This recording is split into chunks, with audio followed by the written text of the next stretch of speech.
Bago tayo magsimula mga bata, magpapakilala muna ako sa inyo. Ako si Teacher Jo. At ang pag-aaralan natin ngayon ay tungkol sa tambalang salita. Tambalang salita, ito ay nabubuo sa pamamagitan ng pagsasama-sama ng dalawang magkaibang salita upang makabuo ng bagong kahulugan. Halimbawa ng tambalang salita, dalaga plus bukid equals dalagang bukid, at ang kahulugan ng dalagang bukid ay isang uri ng isda. Lakad plus pagong equals lakad pagong, at ang kahulugan ng lakad pagong ay mabagal kumilos. Lukso plus tinik equals luksong tinik, at ang kahulugan ng luksong tinik ay isang popular na larong Pilipino. Akyat plus bahay equals akyat bahay, at ang kahulugan ng akyat bahay ay magnanakaw. Iba pang halimbawa ng tambalang salita at ang kahulugan nito. Isip bata, malaki na ngunit bata pang kumilos. Hanap buhay, ibig sabihin trabaho. Takaw tingin, pasulyap-sulyap sa pagtingin. Kapit bisig, ibig sabihin nagkakaisa. Agaw liwanag, malapit ng dumilim. Abot tainga, malaki ang ngiti, halos aabot sa tainga. Dalagang bukid, isang uri ng isda.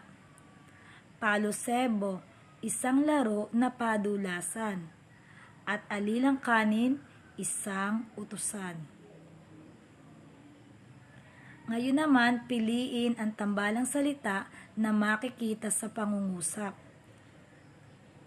Naligo ang mga bata sa tubig ulan kaninang umaga. Alin ang tambalang salita sa pangungusap? Tubig ulan. Number 2.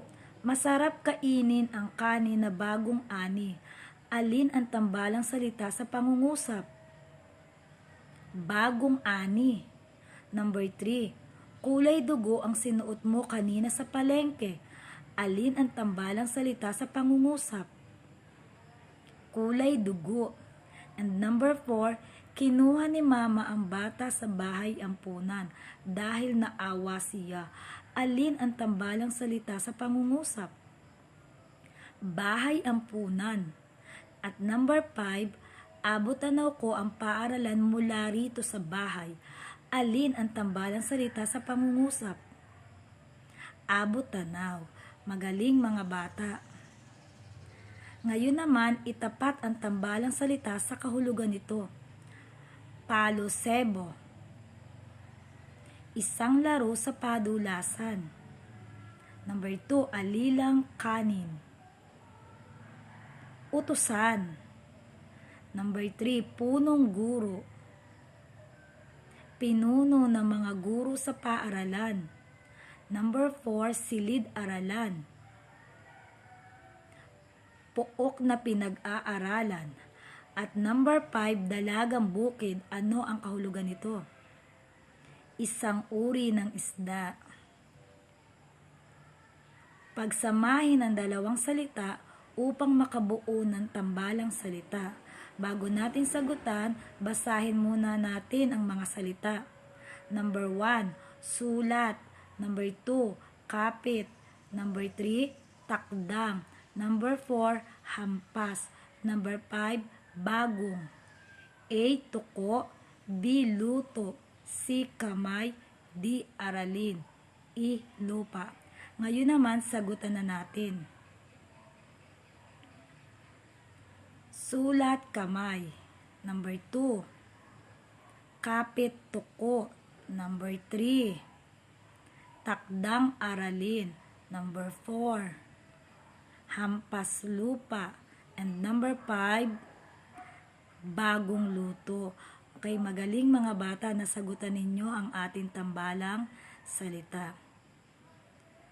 Basahin natin ngayon ang nabuong tambalang salita. Sabayan nyo ako ha. Number 1, sulat kamay. Number 2, kapit tuko. Number 3, takdang aralin. Number 4, hampas lupa. Number 5, bagong luto. O ngayon mga bata, tapos na tayo sa ating tambalang salita. Maraming salamat sa inyong pakikinig.